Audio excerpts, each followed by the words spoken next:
Friends, तो कैसे हैं आप सब लोग। आई होप कि सब बढ़िया होंगे। तो स्वागत है आज की इस मोस्ट इम्पोर्टेंट क्लास में, जो कि है भारतीय संविधान के प्रमुख अनुच्छेद और महत्वपूर्ण जानकारी देखने वाले हैं हम। ठीक है, क्योंकि इसमें मैंने कुछ 20-30 या फिर 15-20 पहले अनुच्छेद लेकर आए हैं जो हर एग्जाम में पूछे जाते हैं। ठीक है, हर एग्जाम में, मतलब इनमें से कोई ना कोई ज़रूर एग्ज़ाम में ज़रूर पूछे जाएंगे। तो इसीलिए मैं ये लेकर आई हूँ। तो चलिए बिना देरी करते हुए हम फटाफट से हम ये वीडियो देखते हैं, क्योंकि मोस्ट इम्पोर्टेंट है और कम समय में मतलब करने की कोशिश करेंगे, जिससे कि आप लोग कहीं पर भी अगर परीक्षाओं में बैठ रहे हो तो भाई स्क्रॉल करके हम देख सके, आप लोग देख सके। ठीक है, तो चलिए बिना देरी करते हुए हम स्टार्ट करते हैं।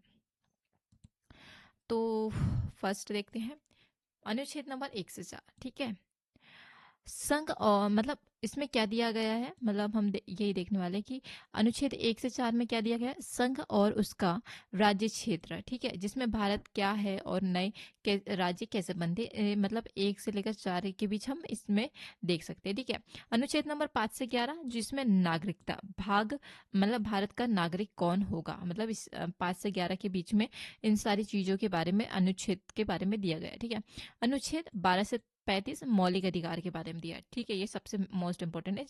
6 मौलिक अधिकार है और संपत्ति का मौलिक अधिकार तो मतलब 1976 में हटा दिया गया था 42वें संशोधन में। ठीक है, समानता का अधिकार, स्वतंत्रता का अधिकार, शोषण के विरुद्ध अधिकार और धर्म और शिक्षा का अधिकार, जो कि मौलिक अधिकार है हमारा।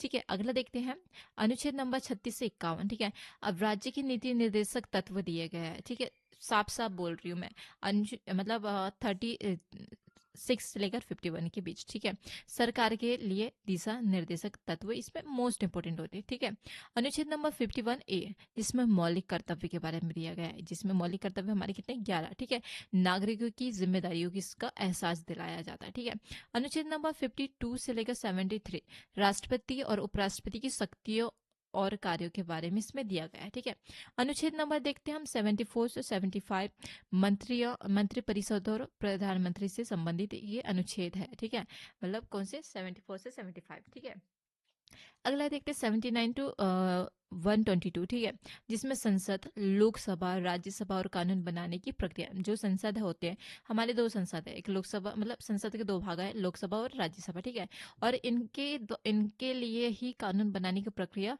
मतलब 79 टू 122 अनुच्छेद के इतने सारे अनुच्छेद में सिर्फ ये दो चीजों के, संसद और संसद के बारे में ही दिया गया है। ठीक है, अगला देखते हैं अनुच्छेद नंबर 124 से 147 जिसमें सर्वोच्च न्यायालय के बारे में दिया है। ठीक है, सुप्रीम कोर्ट का गठन और उनकी शक्तियों के बारे में दिया गया है। ठीक है, अनुच्छेद नंबर 148 से 151 जिसमें सीएजी भारत के नियंत्रण महालेखागार जो परीक्षक होते हैं उनके बारे में मतलब 148 और उससे लेकर 151 अनुच्छेद के बीच में दिया गया है। ठीक है, अनुच्छेद नंबर 152 से 237 जिसमें राज्यों की सरकारें दी गई है। ठीक है, राज्यों की सरकार जैसे राज्यपाल, मुख्यमंत्री और विधानसभा जो है उनके बारे में इस मतलब इन इतने अनुच्छेद में दिया गया है। ठीक है, अगला देखते हैं अनुच्छेद नंबर 243 से 243 ओ। ठीक है, जिसमें पंचायतें और नगर पालिकाएं के बारे में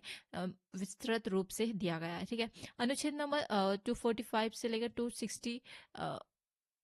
ठीक है, जिसमें केंद्र और राज्यों के बीच के संबंध के बारे में जताया गया है। ठीक है, अनुच्छेद 264 से लेकर 300A। ठीक है, जिसमें वित्तीय संपत्ति, संविदाएं और वाद, अनुच्छेद 300A में संपत्ति का अधिकार भी दिया गया है। ठीक है, अगला देखते हैं अनुच्छेद, मतलब संपत्ति का अधिकार से रिलेटेड दिया गया है, क्योंकि संशोधन हुआ था तो उसमें उसे रिलीज किया गया है। ठीक है, अनुच्छेद मतलब फिर वो संपत्ति का अधिकार तो कानूनी हो गया था ना, है ना, कर दिया गया था। अगला देखते हैं अनुच्छेद 301 से 307 जिसमें भारत के भीतर व्यापार और वाणिज्य दिया गया है। ठीक है, अगला देखते हैं हमारा क्या है अनुच्छेद 308 से 323। क्या 308 से 323 वह अनुच्छेद में क्या क्या दिया गया है, जैसे संघ हो गया, राज्य हो गया के अधीन सेवाएं, जैसे यूपीएससी हो गया, पीएससी हो गया। ठीक है, पीएससी हो गया, ठीक है।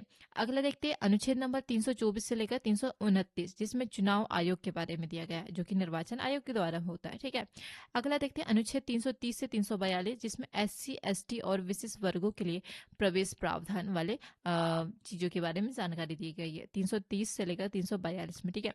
अनुच्छेद नंबर 343 से 351, जिसमें आधिकारिक भाषा जैसे हिंदी और अन्य 22 भाषाएं, ठीक है।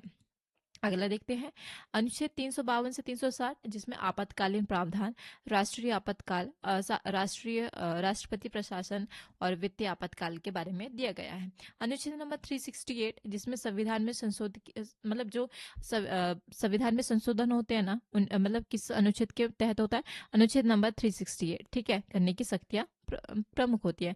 अनुच्छेद नंबर 369 मतलब 369 से लेकर 395, ठीक है। अस्थायी संक्रमणकालीन और विशेष उपबंध, जैसे पहले अनुच्छेद 370 था, मतलब अब बहुत सारी चीजें रिलीज की गई थी, ठीक है, और बढ़ाया भी गया। तो ये हो गया हमारे प्रमुख, मतलब भारतीय संविधान के प्रमुख अनुच्छेद और उनकी महत्वपूर्ण जानकारी आज हम इस वीडियो के माध्यम से देखें। तो चलिए आज की वीडियो हम यहीं समाप्त करते हैं, मिलते हैं नेक्स्ट वीडियो में। तब तक के लिए थैंक यू सो मच। जय हिंद, जय भारत।